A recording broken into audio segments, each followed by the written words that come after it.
灣道車禍，新巴撞到九巴同的士，的士上3個人全部死亡，另外50幾人受傷。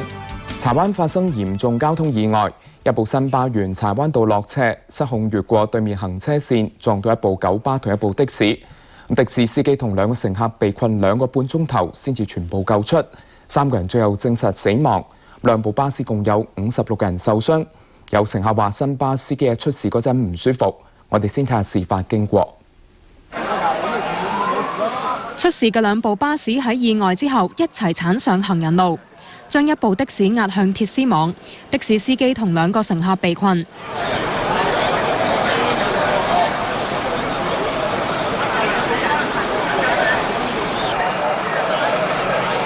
而2部巴士大批乘客坐喺地面等候救援。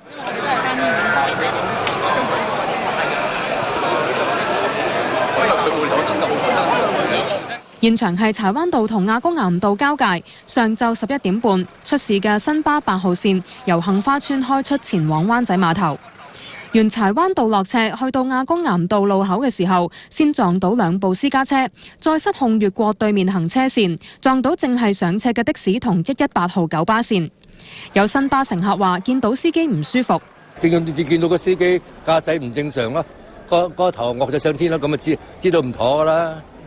就有人嗌司機唔掂啊，跟住我就望一個司機已經瞓側，即係已經咁樣瞓低，即係瞓咗一邊身出嚟啦。跟住嗰架車冇人控制啦，係啦。跟住我就話有冇人識揸車啊？跟住話冇人識揸車，跟住佢就係咁樣拋落嚟嘅時候，我已經跌低咗。有九巴乘客話佢哋嘅車速當時好慢。我哋嘅車係好慢噶嘛，突然間我望一望右手邊，佢個大巴就扭油軚咁樣撞埋嚟啦！我見唔到有剎車。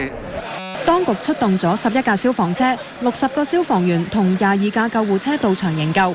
最困難嘅係救出的士上面3個人。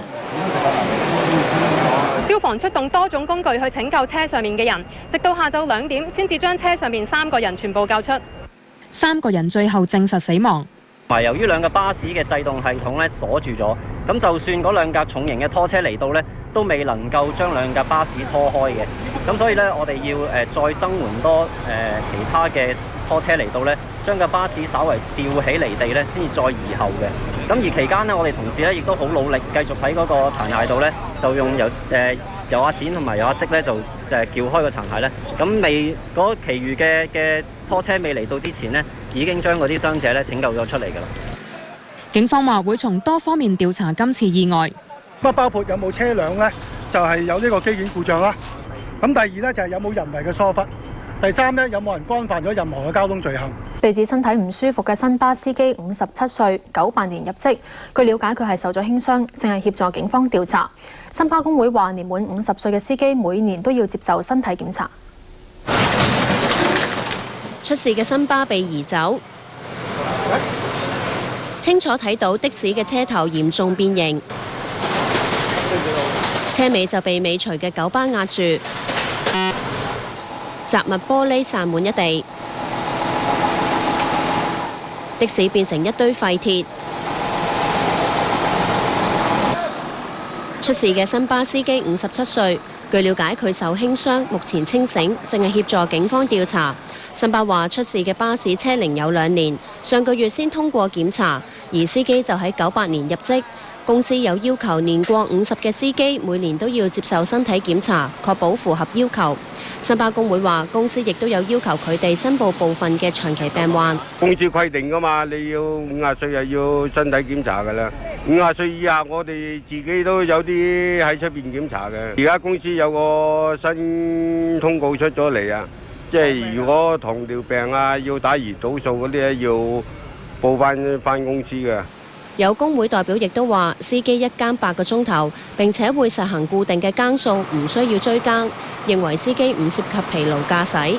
有巴士司機話，出事嘅柴灣道咧都有一定嘅斜度，咁由於巴士嘅車身都比較重同埋比較高，所以揸呢條線嘅時候都會特別小心。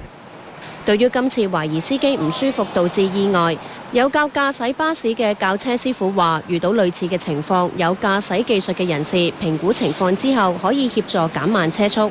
咁啊，如果情況許可嘅話呢，嗰個乘客呢，佢可以去幫手捉住個軚盤，等架車咧唔好左搖右擺，咁啊以免去向左向右撞。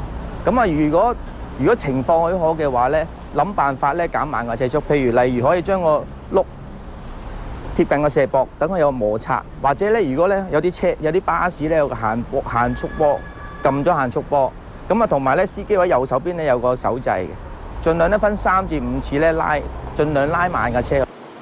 運輸署話，各家專營巴士公司都有規定，50歲以上嘅車長需要接受身體檢查，但係由於涉及私隱，公司唔需要呈交報告。